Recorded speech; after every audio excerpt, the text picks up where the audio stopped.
For many American households, the electric bill is becoming harder to ignore.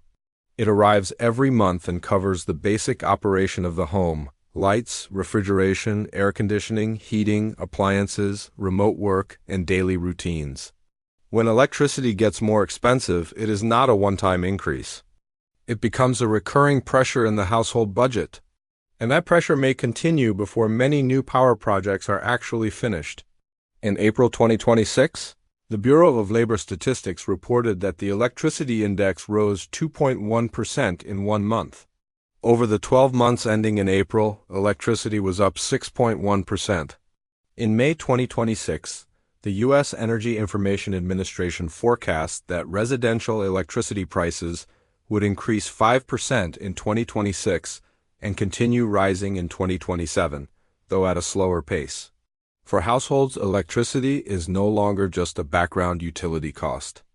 It is becoming another rising expense alongside groceries, gasoline, rent, mortgage, insurance, transportation, and debt. The cause is not one simple factor. Electric bills are connected to a larger system of power demand: data centers, factories, power plants, transmission lines, utility investment, state regulators, and the way utilities recover costs from customers. That system is changing. Electricity demand is rising. EI forecast U.S. electricity demand to grow 1.3% in 2026, averaging almost 4,250 billion kilowatt-hours. It then forecasts demand to grow another 3.1% in 2027. That growth is not coming mainly from households. EI said the commercial sector is leading the increase. That sector includes data centers, which are becoming one of the most important new sources of electricity demand in the United States. EI forecasts commercial electricity sales to grow 2.2% in 2026 and 5.3% in 2027. Residential sales, by comparison, are forecast to grow about 0.5% in both years. That difference matters. Households may not be using much more electricity, but they can still face higher prices if the grid has to expand to serve growing demand elsewhere. The story moves beyond the meter on the side of the house. Electricity is not only the power used inside one home. It also reflects the cost of the system that delivers it: generation, transmission, distribution, reliability, planning, fuel, capital spending, and regulatory decisions. When utilities build new power plants, transmission lines, or grid upgrades, those costs often enter regulated rates. Customers pay those rates through monthly bills. The issue is timing. Reuters reported in May 2026 that policymakers are increasingly allowing utilities to charge customers for power plants and transmines before they are built. This financing approach is known as construction work in progress, or CWIP. Under a traditional model, utilities often recovered project costs after a project was completed. Under CWIP-style financing, customers may begin paying during construction, before the project is delivering electricity or transmission benefits. Reuters found that at least 40 U.S. states now have some form of CWIP incentive. A decade earlier, fewer than 20 states did. That shift changes when customers pay. Supporters argue that earlier cost recovery can reduce borrowing costs, finance needed grid upgrades faster, and smooth out future bill increases. Critics argue that it shifts financial risk to ratepayers before they receive the benefit. For a household, the debate may appear as only a few dollars a month. Reuters reported that CWIP-related charges typically total several dollars per month on an average household bill. But when those charges are multiplied across millions of customers, they become a major financing tool for large energy projects. Reuters cited a Nevada transmission project where an average customer was being charged about $4 per month for long-range transmission lines scheduled to enter service in 2028. It also cited a Virginia offshore wind project where Dominion Energy customers had already paid about $2 billion before operations began, with a peak average monthly charge of $11.23. The project cost was reported at $11.5 billion. Dominion executives told Reuters that the CWIP structure would save ratepayers $2 billion over the project's 30-year lifespan. That is the utility argument. Paying earlier may reduce long-term financing costs. Consumer and business groups see a different risk. Paul Sisio of Industrial Energy Consumers of America told Reuters, "All this does is shift the financial risk to the ratepayer. That is the central tension.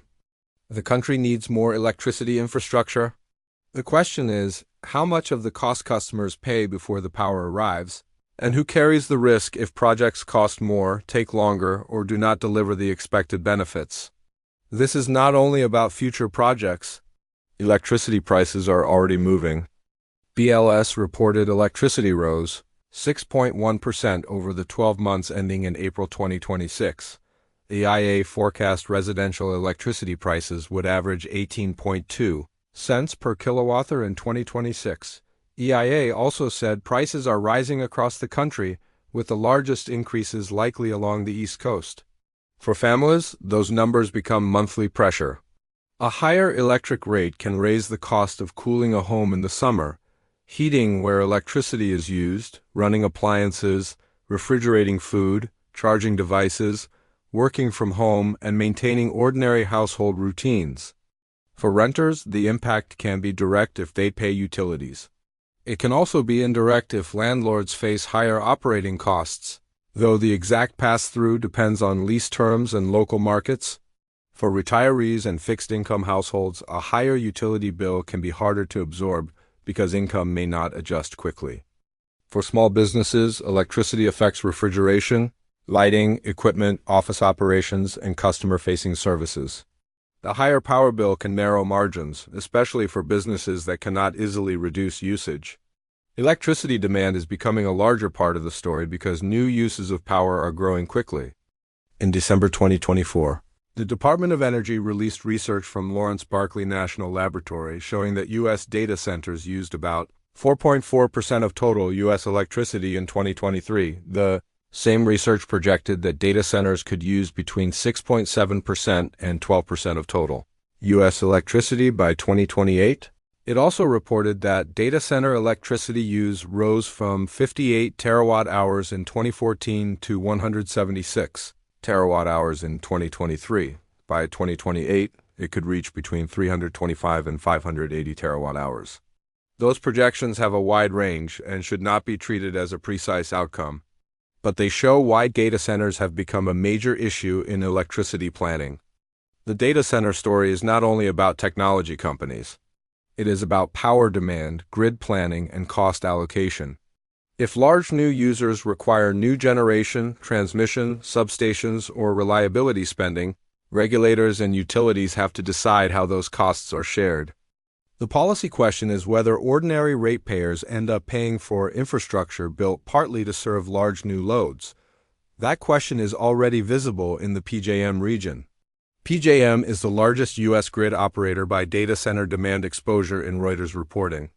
Its region includes areas where data center growth has become a major electricity market issue, especially in Northern Virginia. Reuters reported that PJM capacity auction prices reached $329 per megawatt day, roughly a 1,000% increase from 2 years earlier. Reuters said record high auction prices were affecting power bills. Reuters also reported that a surge in U.S. power consumption driven by big tech data center demand met about a decade of shrinking power supplies in PJM, creating a supply shortfall that drove up capacity auction prices. Monitoring Analytics, PJM's independent market monitor, reached a similar conclusion in a 2025 report.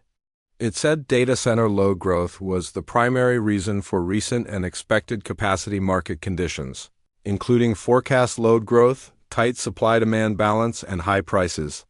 In one scenario, Monitoring Analytics estimated that data center load alone increased 2025-2026 base residual auction revenues by about $9.332 billion, or 174.3%.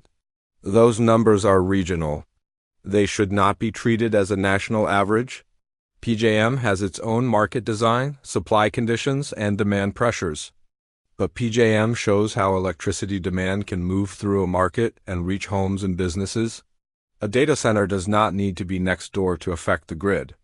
If demand rises within a region, That region may need more capacity, more transmission, or more reliability spending. Those costs can move through wholesale markets, utility planning, and eventually customer bills. That is the system behind the electric bill. The household pays at the end of the chain. But the cost can begin with new demand, grid investment, financing rules, market auctions, and regulatory decisions. The pattern is important. Data center electricity use grew from 2014 to 2023. DOE&L BNL projected more growth by 2028. EIA forecasts national electricity demand rising in 2026 and 2027, led by the commercial sector. BLS reported electricity prices already rising in April 2026. Reuters reported more states allowing utilities to recover some construction costs before projects are complete. Together, these developments point to the same pressure. Electricity demand and grid investment are rising at the same time. For households, the result is not always easy to understand. A family may not know whether a bill increase comes from fuel costs, transmission upgrades, data center demand, a state-approved rate case, a power plant project, or a utility financing mechanism. They only see the bill. That is why electricity can become a middle-class pressure point.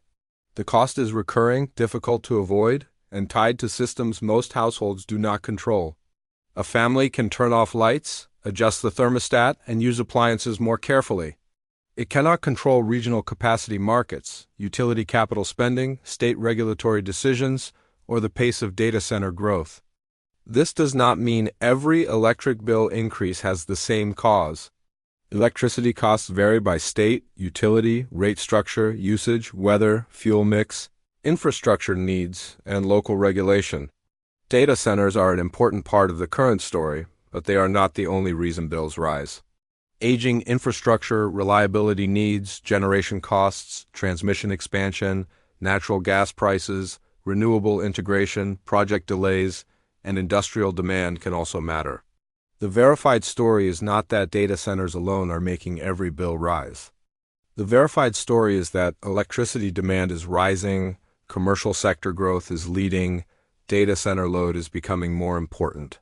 Residential electricity prices are forecast to increase, and more customers may pay for grid projects before those projects are complete. That is enough to matter for household budgets. The financing side is especially important because it changes when customers pay. If customers pay after a project is completed, the bill impact comes later. If customers pay during construction, the bill impact can begin before the project produces benefits. That is why the phrase, "before new power arrives," matters. It describes a real possibility in the current utility model. Households and businesses may see costs from power plants, transmission lines, or grid upgrades before those assets are operating. Supporters argue this can reduce long-term financing costs. Critics argue it transfers risk to customers. Both views matter because electric infrastructure is expensive and necessary, while household budgets are limited. Reuters reported that Wall Street analysts estimate U.S. electric utility capital spending will exceed $1 trillion over 5 years. Regulated utilities can earn returns on capital spending, with Reuters citing returns of 9% to 12%. That helps explain why utility investment is not only an engineering issue, it is also a financial issue. Utilities build assets, regulators decide what can be recovered. Customers pay through rates. Investors receive returns on approved capital spending. For the household, that system can be invisible, but it can still appear in the monthly bill. The electric bill is becoming more than a utility statement. It is becoming a signal of larger economic changes. The economy is using more electricity. Data centers are expanding. Manufacturing demand is growing in some regions. The grid needs new investment. Utilities are spending heavily. States are deciding how costs are recovered. And households may be asked to pay part of the bill before the full benefits arrive. The consequences are broad. For families, higher electricity prices reduce room in the monthly budget. That can matter when groceries, housing, insurance, transportation, and debt are already competing for the same income. For renters, higher utility costs can make the total cost of housing feel heavier, even if rent itself does not change. For homeowners, electric bills add to mortgage payments, property insurance, maintenance, taxes, and other household expenses. For retirees, higher monthly utility costs can be especially difficult when income is fixed. For small businesses, electricity costs can affect prices, margins, staffing decisions, and operating hours, depending on the business. For communities near data center growth, the issue can become more visible through local utility planning, substations, transmission lines, and regional grid costs. The current reality is that electric bills are already rising, and the system behind them is under pressure. BLS reported electricity up 6.1% over the 12 months ending April 2026. EIA forecast residential electricity prices to rise 5% in 2026 and keep rising in 2027. EI also forecast national electricity demand growth in 2026 and 2027, led by the commercial sector. DOE&L-BNL showed that data center electricity use has grown sharply and could take a larger share of U.S. electricity by 2028. Reuters found that at least 40 states now have some form of CWIP incentive, meaning some customers may pay construction costs before projects are complete. PJM shows how data center demand and supply constraints can affect capacity prices in one major region. What remains uncertain is how much future bill pressure will come from each factor. Data centers, aging infrastructure, fuel costs, transmission lines, utility capital spending, renewable integration, industrial growth, weather, regulation, project overruns, regional supply constraints. All of them can matter, but the balance differs by region. That is why this story should be told carefully. It is not a story about a guaranteed crisis. It is not a story about one villain. It is not a story where every household faces the same bill increase. It is a story about timing, demand, infrastructure, and who pays. The electric grid needs investment. New demand needs to be served. Reliability has to be maintained. But when the costs of that transition move into monthly bills, ordinary households become part of the financing system. For middle-class families already managing groceries, gasoline, rent, mortgages, insurance, transportation, and debt, that matters. The power may arrive later. The bill can arrive first,